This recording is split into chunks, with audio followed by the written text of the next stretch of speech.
1 నుంచి 42 వచనాలు మేము ధ్యానిస్తూ ఉన్నాం. దానిలో ఉన్న సారాంశాన్ని మేము అర్థం చేసుకోవటానికి మాకు సహాయం చేయమని యేసు నామమున ప్రార్థించి వేడుకుంటున్నాము తండ్రి, ఆమేన్. పోయిన వారం బల్ల తీసుకొని వారు ఎవరైనా ఉన్నారా? 1 2 3 4 5 6 7. ఓకే, వాక్యం తర్వాత బల్ల ఉంటుంది, సిద్ధపడండి. నేను యోహాను సువార్త 4వ అధ్యాయం 1 నుంచి 42 వచనాలు చదువుకొని రండి అన్నాను. ఎంతమంది చదువుకొని వచ్చారు? ఓకే, దేవుడు మిమ్మల్ని దీవించును గాక. సో ఈరోజు అదే వాక్యాన్ని మనం ధ్యానిస్తున్నాం కాబట్టి దాంట్లో ఉన్నటువంటి విషయాలు మనం అర్థం చేసుకున్నాలి. ప్రసంగం నేను ఒక్కని చేయట్లేదు, మనం అందరం కలిసి దాన్ని ధ్యానిస్తూ ఉన్నాం. అయితే 1 నుంచి 42 వచనాల్లో మనం ఇందాక 26వ వచనం దగ్గర చదివాడు. దాని తర్వాత ఏంటంటే యాకోబు బావి దగ్గరికి శిష్యులు వచ్చేస్తారు. తర్వాత ఆయన తన పని అంటే తండ్రి ఏది పంపించాడో ఆ ఉద్దేశం నెరవేర్చడం కొరకు అప్పగించుకొని అక్కడ కూర్చున్నాడు. ఎప్పుడైతే ఆ సమరయ స్త్రీతో మాట్లాడిన తర్వాత ఆ సమరయ స్త్రీ కుండను అక్కడ వదిలిపెట్టేసి ఊర్లోకి వెళ్ళి, నేను చేసినవన్నీ నాకు తెలియజేసిన వాణిని చూడటానికి రండి అని ఎప్పుడైతే ఆమె సమరయ ఊర్లోకి వెళ్ళిన తర్వాత ఆమె చెప్పిన తర్వాత ఆ గ్రామ ప్రజలందరూ వచ్చారు. వచ్చి నిజంగా యేసుప్రభుని చూసినప్పుడు ఆమె చెప్పిన మాటను బట్టి చాలామంది వచ్చారు. వచ్చిన తర్వాత యేసుప్రభుతో మాట్లాడుతూ ఉన్నప్పుడు వాళ్ళు మళ్ళీ అయ్యా మా ఊరికి రండి అని వాళ్ళు రిక్వెస్ట్ చేసినప్పుడు యేసుప్రభు కూడా ఆ సమరయ ఊరిలోకి వెళ్ళి 2 రోజులు వాళ్ళ దగ్గర ఉంటాడు. ఉండి వాళ్ళకి సువార్త చెప్తాడు. అయితే ఆ సమరయ ప్రజలందరూ కూడా చెప్పినటువంటి సాక్ష్యం ఏంటి అంటే 42వ వచనంలో, మా మట్టుకు మేము విని ఈయన నిజంగా లోకరక్షకుడని తెలుసుకొని నమ్ముచున్నామని రే. దేవునికి స్తోత్రం. ఈ 1 నుంచి 42 విషయాలలో సందర్భం ఏంటి? దేవునికి స్తోత్రం. మనం ఏం చేయాలంటే ఒక వాక్యాన్ని అర్థం చేసుకున్నాలంటే దాంట్లో ఏ సందర్భం మాట్లాడుతున్నాడు, ఆ సందర్భంలో మాట్లాడుతున్నప్పుడు దాంట్లో నుంచి వివరించుకునే అంశాలు ఏమైనా ఉన్నాయా? ఆ వివరించుకునే అంశాలను మనం చూసిన తర్వాత దాన్ని మనం ఏం చేయాలంటే అన్వయించుకోవాలి మన లైఫ్కి. అలా అన్వయించుకునేటప్పుడు దేవుని యొక్క మాటతో సువార్తతో ఎలాంటి సంబంధం ఉందా? ఈ 4 విషయాలు చూడాలి. మీరు బైబిల్ చదివేటప్పుడు ఒక ప్రసంగం చేయాలనుకున్నారనుకోండి, వాక్యం చెప్పాలనుకున్నారనుకోండి, బైబిల్ చదివే విధానం ఇది. కాబట్టి మొట్టమొదటిది చూడండి, యోహాను సువార్త 4వ అధ్యాయం మీ కొరకు ఆల్రెడీ టైప్ చేసి పెట్టాను. వాక్యం విన్న తర్వాత అయ్యగారు నాకు అది పంపించండి అని ఎవరు అడిగితే వాళ్ళకి పంపిస్తాను. దేవునికి స్తోత్రం. చూడండి, సందర్భం, వివరణ, అన్వయంపు మరియు సువార్తతో సంబంధం. ఇప్పుడు ఫస్ట్ సందర్భం చూద్దాం. దేవునికి స్తోత్రం. సందర్భం ఏంటి అని అంటే, ఆయన యూదయ నుంచి గలీలేకు వెళ్తా ఉన్నాడు. ఆ గలీలేకు వెళ్ళేటప్పుడు వాస్తవంగా ఆయన సమరయ గుండా వెళ్తా ఉన్నాడు. యూదులు ఎప్పుడైనా సరే సమరయులను ప్రేమించరు. దేవునికి స్తోత్రం. కానీ ఇక్కడ సందర్భం ఏంటిదంటే 4:4 అంటాడు, ఆయన సమరయ గుండనే వెళ్ళాల్సి వచ్చింది. దేవునికి స్తోత్రం. హల్లెలూయా. కాబట్టి అక్కడ సందర్భం ఏంటి? యేసు ప్రభుల వారు సమరయ గుండా వెళ్తా ఉన్నప్పుడు యేసు ప్రభుల వారు ఆయన కులము, మతము, ప్రాంతము, భాష ఎలాంటి భేదం లేకుండా వాళ్ళ దగ్గర నుంచి వెళ్ళాలని ఆయన ఆశపడతా ఉన్నాడు. దేవునికి స్తోత్రం. అంటే ఒక క్రైస్తవుడిగా దేవుడు మనల్ని ఎందుకు పిలుచుకున్నాడు అని అంటే, మీరు ఒక వ్యక్తికి దగ్గరికి వెళ్ళేటప్పుడు కులం చూడొద్దు, మతం చూడొద్దు, ఆయన స్థితిగతులు ఏవీ చూడొద్దు. హల్లెలూయా. అయితేనే మనం క్రైస్తవులము, లేదంటే క్రైస్తవులము కాదు. దేవునికి స్తోత్రం. హల్లెలూయా. అన్వయించుకోవటానికి వెళ్తే నెక్స్ట్ ఓకే, నేను చెప్పాను వివరణ. హల్లెలూయా. అంటే మీరు ఈ 42 వచనాలలో మనం ఏదన్నా వివరించుకునాలి ప్రత్యేకంగా అనుకుంటే వివరించుకోవాల్సినటువంటి అంశాలని మనం అందులో చూస్తే దేవునికి స్తోత్రం. యోహాను సువార్త 4వ అధ్యాయం 7వ వచనంలో అక్కడ ఏం చేశాడంటే, ఆ స్త్రీని నాకు నీళ్ళు ఇవ్వమని అడిగాడు. హల్లెలూయా. అసలు వాస్తవంగా యూదులు సమరయులతో మాట్లాడారు. కానీ యేసుప్రభు చేసిన పని ఏంటి? ఆ సమరయ స్త్రీని నాకు దాహానికి నీళ్ళు ఇవ్వమని అడిగాడు ఆయన. అంటే యేసు ప్రభుల వారు భౌతికమైన అక్కడికి వెళ్ళిన తర్వాత నీళ్ళు ఇవ్వమని అడిగాడు కదా, నీళ్ళ విషయం జ్ఞాపకం చేసి ఆయన జీవజలం కొరకు ప్రేరేపించాడు. దేవునికి స్తోత్రం. మనం దాన్ని చూస్తే 4:13-14 వచనాలలో ఆయన నీళ్ళు అడిగాడు. నీళ్ళు అడిగిన తర్వాత దేవుని వారాన్ని ఇచ్చేది వాడు ఎవడో నీకు తెలిస్తే ఖచ్చితంగా నువ్వు జీవజలాన్ని అడుగుతావు. అంటే భౌతికపరమైనది చూపించాడు, కానీ ఆత్మీయపరమైన దాని దగ్గరికి తీసుకుని వెళ్ళాడు ఆయన. దేవుని పిల్లలుగా మనం భౌతికమైన విషయాలు తీసుకోవాలి, కానీ ఎట్టి పరిస్థితులలో ఆ వ్యక్తిని ఆత్మీయత వైపు, దేవుని వైపే మనం నడిపించాలి. ఎందుకంటే అందరికీ దేవుడు అన్నాడు అనే విషయం తెలుసు, కానీ మన పితరులు ఏ దేవుడని పరిచయం చేశారో అదే దేవుడిని మొక్కుకొని వెళ్తున్నాం. మనందరి బలహీనత ఏంటంటే మన అమ్మ నాన్న మనకి ఏం దేవుడు అని చెప్తాడు, దాని దేవుడు మనం మొక్కుతా ఉన్నాం.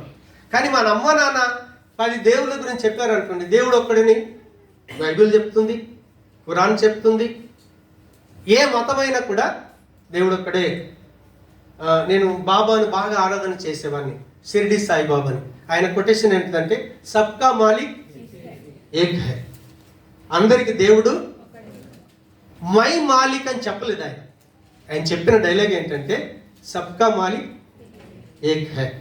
కాబట్టి మనం ఎప్పుడైనా సరే ఆ ఒక్కడైన దేవుడు ఎవరు అనేది తర్వాత తెలుసుకుంటారు. కానీ మనం వాళ్ళని ఏం చేయాలి? భౌతికపరమైన విషయాలు ఎన్ని చెప్పినా వాళ్ళని మనం దేవుని పిల్లలుగా దేవుని వైపే మనం 100% నడిపించాలి. దేవునికి స్తోత్రం. ఎందుకంటే యేసుప్రభు అదే పని చేశాడు, మనం కూడా అదే పని చేయాలి. హల్లెలూయా. ఇంకా యోహాను సువార్త 4వ అధ్యాయం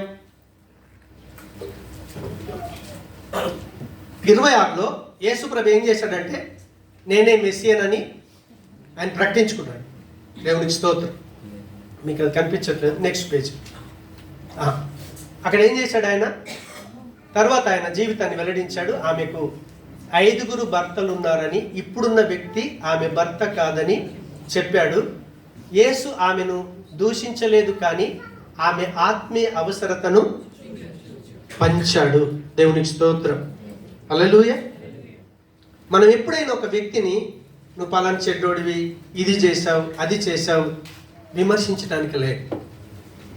దేవుని పిల్లలు యేసుప్రభు చేసిన పని అదే. ఆమెకు మ్యారేజ్ అయింది,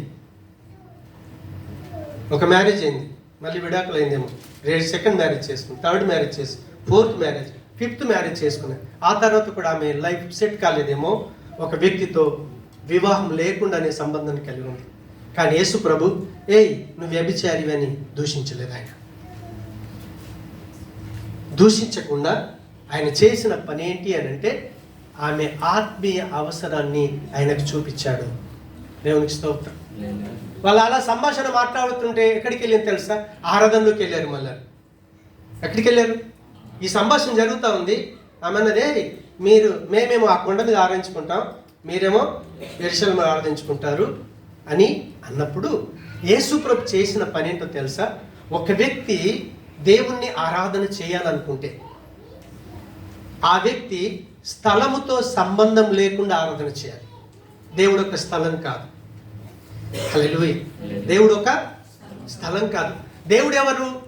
దేవుడు ఆత్మస్వరూపుడు. ఆయన మీరు బైబిల్ చదవండి, ఖురాన్ చదవండి, వేదాల్లోకి వెళ్ళండి. ప్రతిర్దేవేభ్యం ఆత్మానాం అంటాడు. అంటే ప్రజలందరినీ పరిపాలించే పరమాత్ముడు ఆత్మస్వరూపుడైనటువంటి వాడు ఆయన. అందుకే యేసుప్రభు ఏం చెప్పాడంటే, అమ్మా నువ్వు ఆరాధన చేయాలనుకుంటే నువ్వేం చేయాలో తెలుసా? ఆయనను ఆత్మతోనే ఆరాధన చేయాలి. నీ లైఫ్లో ఏది అబద్ధం అనేది ఉండొద్దు, ఎందుకంటే ఆయన సత్యం. అందుకే యేసుప్రభు ఏమన్నాడు? నేను సత్యాన్ని. మీరు నేను చెప్పిన మాటలో కనుక నడిస్తే నిత్యంగా జీవించే ఆత్మస్వరూపుడైన పరమాత్ముడు ఉన్నాడే, ఆయన్ని మీరు కలుసుకోగలుగుతారు. నేనే మార్గం, నేనే సత్యం, నేనే జీవం. నా ద్వారా తప్ప ఆత్మస్వరూపుడైన పరమాత్ముని ఏ వ్యక్తి కలుసుకోలేదు. హల్లెలూయా. కాబట్టి మనం వివరించుకునాలనుకునే అంశాలు ఇవి. దేవునికి స్తోత్రం. చివరికి నేనే ఆయన అన్నాడు, ఆమె అన్నది తెలుసా, మెస్సియా అనేటోడు వస్తాడని మాకు తెలుసు అని అంటే, అమ్మ ఎవరో కాదు, నీ ముందు నిలబడ్డాను కదా, నేనే మెస్సియాని. హల్లెలూయా. ఇప్పుడు ఆ అన్వయం అయిపోయిన తర్వాత నెక్స్ట్ స్టెప్ ఏంటి? వివరించిన తర్వాత మనం అన్వయించుకోవాలి. ఇప్పుడు వివరించుకున్నాం, వివరించిన విషయాన్ని మన లైఫ్కి ఏం చేయాలి? మనం అన్వయించుకోవాలి. దేవునికి స్తోత్రం. అయితే అన్వయించుకునేటప్పుడు అక్కడ యేసుప్రభు చేసిన పని ఏంటిదంటే, అన్వయింపులో యేసు ఆత్మీయ దాహంతో ఉన్న మనుషులను వెతుకుతాడని చూపిస్తుంది. అక్కడ ఏం చేశాడు ఆయన? నిజంగా ఆమెకి 5 పెళ్ళిళ్ళు అయ్యాయి, ఇంకో వ్యక్తితో చూపిస్తుంది, కానీ ఆమె లైఫ్లో సమాధానం లేదు. మనిషికి కావాల్సింది ఏంటో తెలుసా? మనుషుల నెమ్మది కావాలి, సమాధానం కావాలి. అది ఇచ్చేది ఎవరో తెలుసా? ఆత్మస్వరూపైన పరమాత్ముడు అక్కడే. అందుకే ఆమె ఏం చేశాడు? ఆత్మదాహాన్ని చూపించి సమరయ స్త్రీలాగా అనేక మంది ఈ లోకంలో సిగ్గు, విరిగిపోయిన సంబంధాలు మరియు ఖాళీ భావంతో ఎంతమంది జీవిస్తున్నారు మీరు ఆలోచించేయండి. సమరయ స్త్రీ ఎలా అయితే గలిబిలి వాతావరణంతో ఉందో, ఈ ప్రపంచంలో ఎంతమంది పిల్లలు వాళ్ళ హృదయం విరిగిపోయింది. చూడండి, ఆమె మిట్ట మధ్యాహ్నం, వాస్తవంగా స్త్రీలు ఎప్పుడు వస్తారు? నీళ్ళు చేదుకోవటానికి పొద్దుట్లో సాయంకాలమో రావాలి. కానీ ఆమె ప్రజలు లేని టైంలో వచ్చేసింది అంటే, ఆమె ప్రజల ముందు తల ఎత్తుకోలేని పరిస్థితిలో ఆమె సిగ్గుతో ఉంది. ఆమె హృదయం, లైఫ్ విరిగిపోయింది, ముక్కలైపోయింది. ఆమెను ఆదరించేవారు లేరు. కాబట్టి అలాంటి పరిస్థితుల్లో ఉన్నటువంటి సమరయ స్త్రీ గురించి మనం ఈరోజు ధ్యానిద్దాం. ఎందుకో తెలుసా?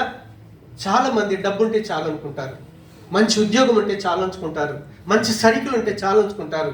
కానీ ఎప్పుడు కూడా మనిషి యొక్క సంబంధం, లేకపోతే డబ్బు, లేకపోతే మతాచరణలు హృదయ దాహాన్ని తీర్చవు. ఏదో సాటిస్ఫై కొరకు వచ్చి వెళ్తామే తప్ప హృదయంలో సంతృప్తి ఇవ్వలేము. హల్లెలూయా. అందుకే యేసు మాత్రమే నిత్య జీవానికి దారి తీసే జీవజలాన్ని. అందుకే ప్రభు ఏమన్నాడు తెలుసా? నేను నీకు జీవజలాన్ని ఇస్తాను. మనం కూడా ఏం చేయాలి? డబ్బు ఇవ్వలేనటువంటి, కులం ఇవ్వలేనటువంటి, మతం ఇవ్వలేనటువంటి ఆ హృదయంలో నెమ్మది ఉందే, అది ఇవ్వటానికి మనం ప్రయత్నం చేయాలి. దేవునికి స్తోత్రం. సరే, తర్వాత ఈ అన్వయం తర్వాత నెక్స్ట్ సువార్తతో సంబంధం. గాస్పెల్ దేవుడిచ్చాడు, దేవుని ప్రజలకి శుభవార్తనిచ్చాడు. దానికి మనం మాట్లాడే ప్రతి మాట రిలేషన్ ఉండాలి, సంబంధం ఉండాలి. చూడండి, యోహాను సువార్త 4వ అధ్యాయం చూస్తే అక్కడ స్పష్టంగా సమరయ స్త్రీకి సువార్త చెప్పాడా లేదా? ఆయన మనిషి గుండె ఎలాంటిదో యోహాను సువార్త 4వ అధ్యాయంలో సువార్తనే చూపిస్తుంది. హల్లెలూయా. రెండోదిగా చూడండి, యేసు ఇచ్చే జీవజలం మనిషి హృదయాన్ని లోతైన అవసరాన్ని తీరుస్తుంది. ఆమె లైఫ్ మళ్ళీ పాడైనట్టుగా మనం బైబిల్లో చూడలేము. ఇంకా యేసు ప్రభుతో కౌన్సిలింగ్ అయిన తర్వాత ఆమె లైఫ్ చాలా ఎక్సలెంట్గా ఉంది. హల్లెలూయా. ఆ స్త్రీ సాధారణ నీటి కోసం వచ్చింది, కానీ ఆమె పొందింది ఏంటో తెలుసా?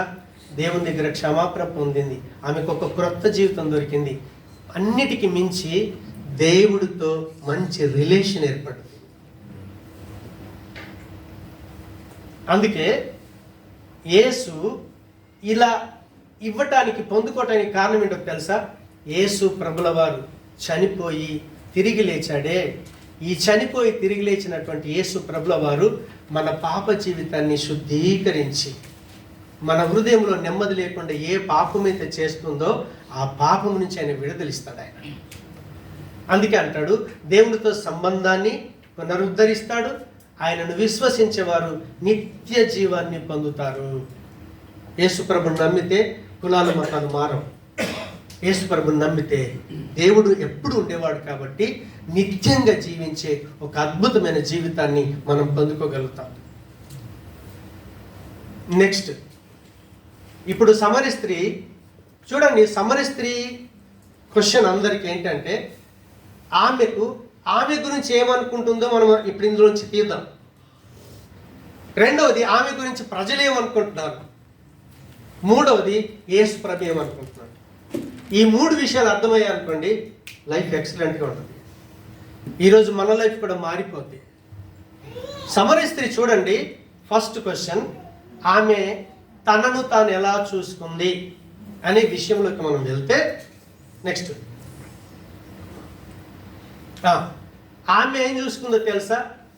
విరిగిపోయిన మరియు దాహముతో ఉన్నటువంటి ఆమెకు అర్థమైపోయింది 5 పెళ్ళిళ్ళే, ఇప్పుడు ఉన్నట్టుగా సంబంధం సరిగా లేదు, నా జీవితం ఏంటి, నా లైఫ్కి ఎండింగ్ ఏంటి, ముక్కలైపోయిన జీవితం ఆమెకు తెలుస్తూ ఉంది. ఆమె గ్రహిస్తూ ఉంది. చూడండి, ఆమె మధ్యాహ్నం వేడిలో నీళ్లు తీసుకురావటానికి వచ్చింది. రీజన్ ఏంటో తెలుసా? ఇప్పుడు చూడండి, మర్యాద పనులు చేస్తే సమాజంలో కలిసి ఉండగలుగుతాం. ఏదైనా తప్పుడు పనులు చేసినప్పుడు సమాజంలోకి వెళ్ళలేము. ఎవ్వరు లేని పరిస్థితుల్లో మనం ప్రయాణం చేయడానికి చూస్తూ ఉంటాం, ప్రజలకి దాక్కుంటాం. అందుకే ఆమె సాధారణంగా స్త్రీలు ఉదయం లేదా సాయంత్రం వచ్చేవారు. అయితే ఆమె ఒంటరిగా ఎందుకు వచ్చిందో తెలుసా? ఎందుకంటే ఆమె ప్రజలను తప్పించుకుంటుంది. రెండోది ఏంటో తెలుసా? ఆమె సిగ్గుతో జీవిస్తుంది. మూడోది ఏంటో తెలుసా? విరిగిపోయిన గతాన్ని ఆమె మోసుకుంటుంది. యేసు ప్రభు చెప్పాడు ఏమని? యోహాను సువార్త 4:18 5 విఫలమైన వివాహ జీవితాలు మరియు ఇప్పుడున్న భర్త కూడా భర్త కాని వ్యక్తితో జీవిస్తూ ఉంది. ఇప్పుడు సమాజం ఎలా చూస్తారు ఆమె? మీరు ఆలోచన చేయండి. ఆమెకేమో లైఫ్లో సెట్ కావాలని ఈ వివాహం అయిపోయింది, సరే 2 పెళ్లి చేసుకుంటే నా జీవితం బాగుపడుద్దేమో, 3 చేసుకుంటే బాగుపడుద్దేమో. కానీ ఆమె లైఫ్ బాగవట్లేదు. చివరికి పెళ్లి మీద విజక్తి వచ్చేసి ఎవరో ఒకరు సంబంధం కలిగి ఉందాంలే, జీవితం గడిపేద్దాంలే. కానీ సమాజంలో ఆమె ఏమవుతుందో తెలుసా? ఎవరితోనో మీరు అక్రమ సంబంధం పెట్టుకోండి, సమాజం మిమ్మల్ని ఎలా చూస్తుంది? మీరు ఆలోచన చేయండి. హల్లెలూయా. నెక్స్ట్, ఆమె 5 పెళ్లిళ్ళు చేసుకుని ఇంకొకరితో అక్రమ సంబంధం ఉంది కదా, ఆమె గౌరవం కోల్పోయింది, ఆశ కూడా, లైఫ్ మీద ఆశ లేదు ఇంకా. మూడోది, లోపల అసలు బ్రతికితే ఎందుకు బతుకుతున్నానో హృదయం ఖాళీ అయిపోయింది. అలాంటి జీవితం ఆమె అనుభవిస్తూ ఉంది. చూడండి, ఆమె లోపల ఏముందో తెలుసా? ఆమె ప్రేమ కోసం దాహం కలిగి ఉంది. రెండవది, అంగీకారం కోసం, ఎవరైనా నన్ను స్వీకరిస్తారేమో, నా లైఫ్కు ఒక మంచి జీవితాన్ని ఇస్తారేమో. చూడండి, క్రొత్త ప్రారంభం కోసం ఆమె దాహం కలిగి ఉంది. ఈరోజన్నా సెట్ అయిపోద్దేమో, కనీసం ఈయనతోనన్నా సెట్ అయిపోద్దేమో. మీరు ఆలోచన చేయండి, ఆమె జీవితం స్టడీ చేయండి, మనకి ఇవే జ్ఞాపకం వస్తాయి. ఆమె జీవితంలో అదే విషయాన్ని చూడగలుగుతాం మనం. నెక్స్ట్, ఇది ఈరోజు అనేక మందికి ఉన్నటువంటి పరిస్థితి. సరే, ఆమెకు వివాహ విషయంలో సమస్య ఉండొచ్చు, ఒక్కొక్క వ్యక్తి కుటుంబంలో ఒక్కొక్క రకమైన సమస్య ఉంది. కాబట్టి హృదయ మార్పు లేకుండా జ్ఞానం. ఇప్పుడు ఏం చెప్పింది తెలుసా? యేసు ప్రభువుని అడిగితే, ఈ నీళ్లు ఇస్తానంటే నీకు చేదుకోవటానికి, నీళ్లు చేదుకోవటానికి ఏది లేదు, పైగా మా పితరుడైనటువంటి యాకోబు, ఆయన పిల్లలు, పశువులు ఈ నీళ్లు తాగి మాకు ఇచ్చారయ్యా. ఆమె జ్ఞానం ఉంది, యాకోబుని గురించి చెప్తా ఉందాను. హల్లెలూయా. చూడండి, ఆమె హృదయంలో మార్పు లేదు కానీ జ్ఞానం ఉంది. రక్షణ లేదు కానీ మతం గురించి తెలుసు ఆమె.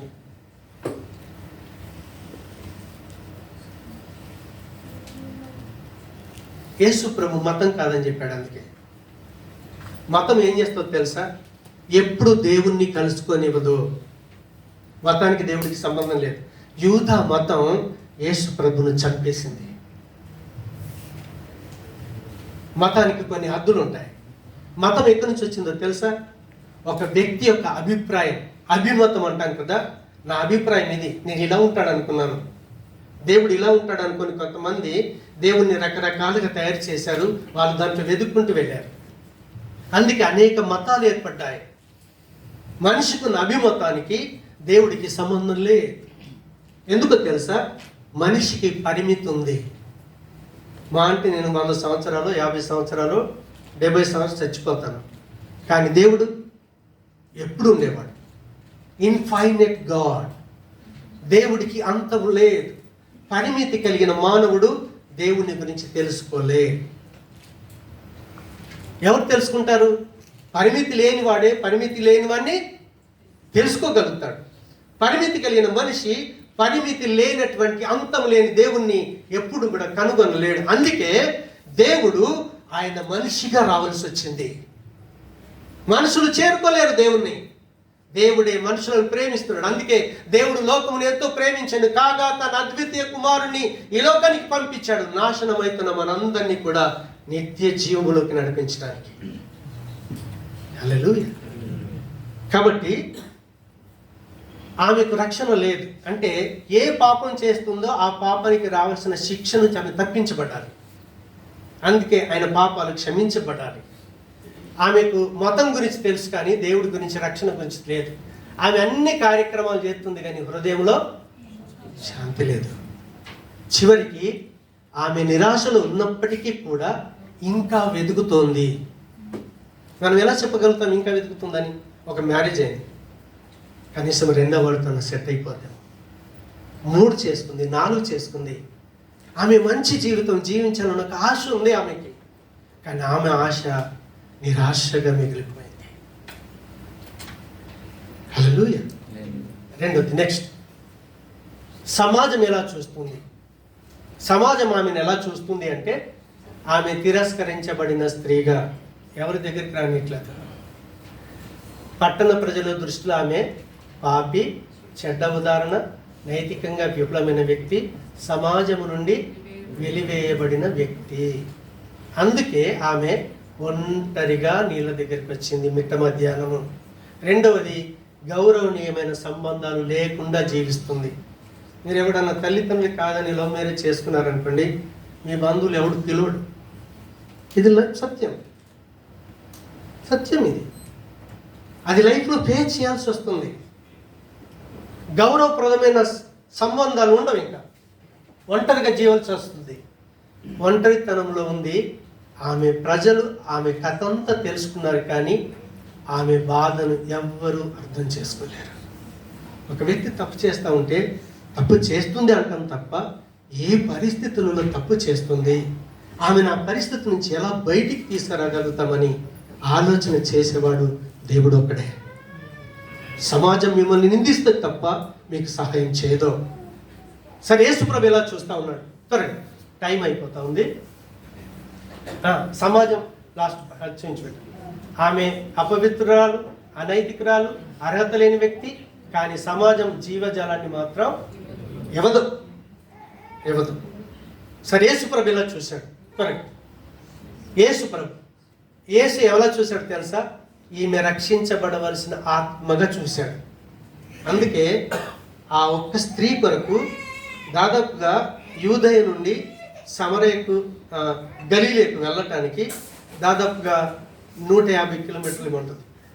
సో తాను వెళ్ళాల్సిన మార్గంలో ఈమె సమరయుల దగ్గరికి వెళ్ళి, అసలు యూదులు సమరయ దగ్గరికి వెళ్ళరు. ఊళ్ళల్లో అంటరాని వాళ్ళని బయట ఉంచుతాను చూడండి. వాళ్ళ పద్ధతులు వేరుంటాయి, సంస్కృతి వేరుంటుంది, భాష వేరుంటుంది.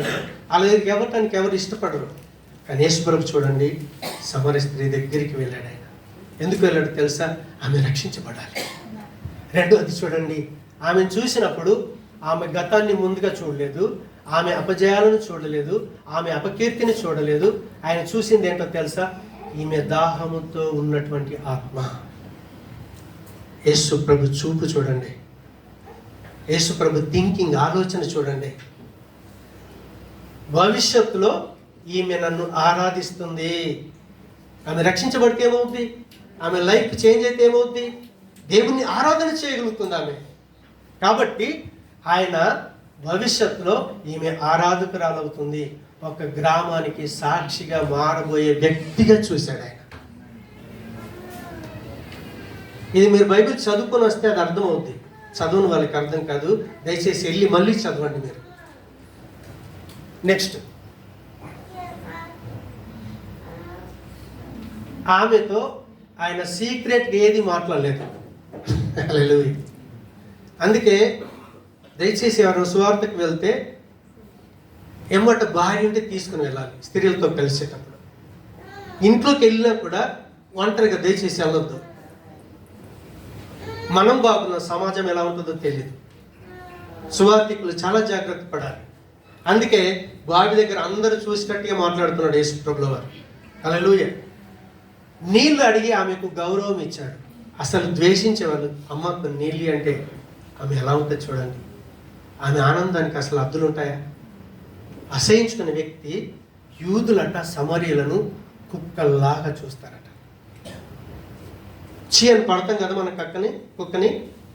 అలా చూసే వ్యక్తి అమ్మ అన్నని నీళ్ళు అడిగాడే, ఆమెకు రెస్పెక్ట్ ఇచ్చాడు. అందుకే దయచేసి ఒక క్రైస్తవుడిగా ఎవరిని మీరు తక్కువగా చిన్నగా చూడకండి.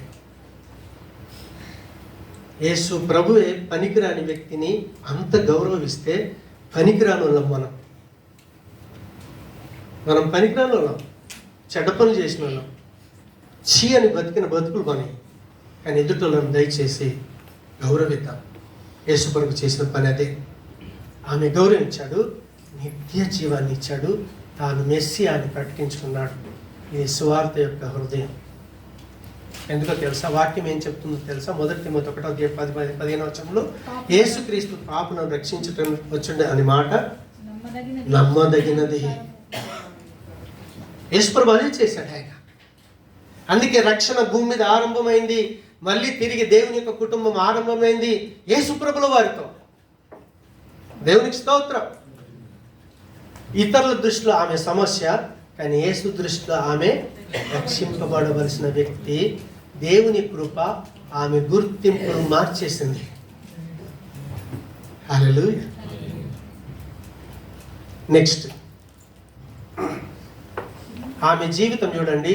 సిగ్గుపడుతూ బతకాల్సింది ఇప్పుడు సాక్షిగా మారింది. ఆమె తన నీటి పాత్రను వదిలింది. అది ఆమె పాత జీవితానికి ప్రతీక. నీళ్ళ కొరకు వచ్చింది, వాస్తవంగా నీళ్ళు తీసుకుని వెళ్ళాలి కదా, కొండ విడిచిపెట్టేసింది. హల్లెలూయా. ఆమె పట్టణానికి వెళ్ళింది. ఆమె తప్పించుకుంటున్న ప్రజల దగ్గరికి, అప్పుడేమో తప్పించుకొని ఒంటరికి వచ్చింది, ఇప్పుడు అదే ప్రజల దగ్గరికి వెళ్ళింది. ఆమె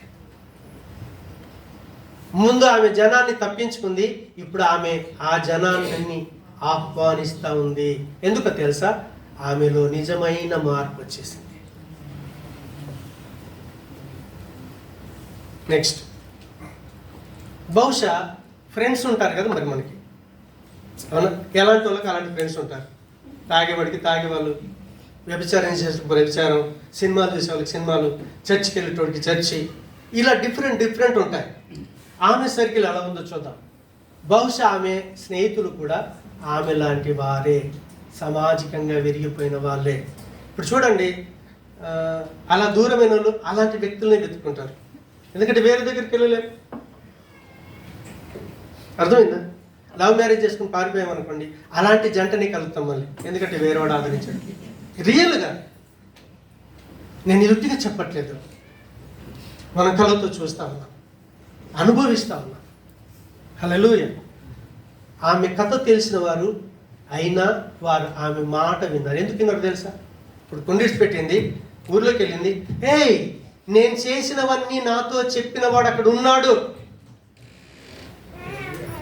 అవునా కదా? ఏ ప్రజల మధ్య ఆమె తలెత్తుకోలేకపోయిందో అదే ప్రజల దగ్గరికి వెళ్ళి ఆమె మాట చెప్తా ఉంది. చెప్తే వాళ్ళు విన్నారు. ఎందుకు విన్నారు తెలుసా? మారిన జీవితం ఒక గొప్ప సాక్ష్యము. హల్లెలూయా. మారిన జీవితం గొప్ప సాక్ష్యం. నిజాయితీకి శక్తి ఉంది. నీ జీవితంలో మార్పు వచ్చిందనుకో, నీ మాటలో పవర్ ఉంటుంది. నేను సిగరెట్ తాగొద్దని చెప్పాను, బయటికి వెళ్ళి తాగుతున్నాను. పనికి మాలినాడు వెళ్ళరా అంటాడు. తాగబోతు కానీ మారాను. అరే నిజంగా మారాడాడు, యేసయ్య ఆయన జీవితాన్ని మార్చాడు, నా జీవితాన్ని కూడా మారుస్తాడని ఆ వ్యక్తి ఏం చెప్తాడో తెలుసా? ఆటోమేటిక్గా దేవుని దగ్గరికి వచ్చేస్తాడు. హల్లెలూయా. వ్యక్తిగత అనుభవాన్ని సులభంగా ఎవరు, నా వ్యక్తిగత జీవితాన్ని వాళ్ళు చూశారనుకోండి, నిజంగా మారాడరా, అప్పుడు నువ్వు చెప్పింది వింటారా? 100% వింటారు. నెక్స్ట్ ఆమె ఏం చేసింది తెలుసా? యోహాను సువార్త 4:29, రండి ఒక మనిషిని చూడండి. ఆమె పెద్ద ఉపన్యాసం ఏం చేయలేదు, గంటలు స్పీచ్ ఇవ్వలేదు, జస్ట్ ఒకే మాట చెప్పింది, మీరు రండి, నేను చేసినవన్నీ నాకు చెప్పినటువంటి వాడు అక్కడ ఉన్నాడు. ఆమె కేవలం క్రీస్తుతో తన అనుభవాన్ని పంచుకుంది.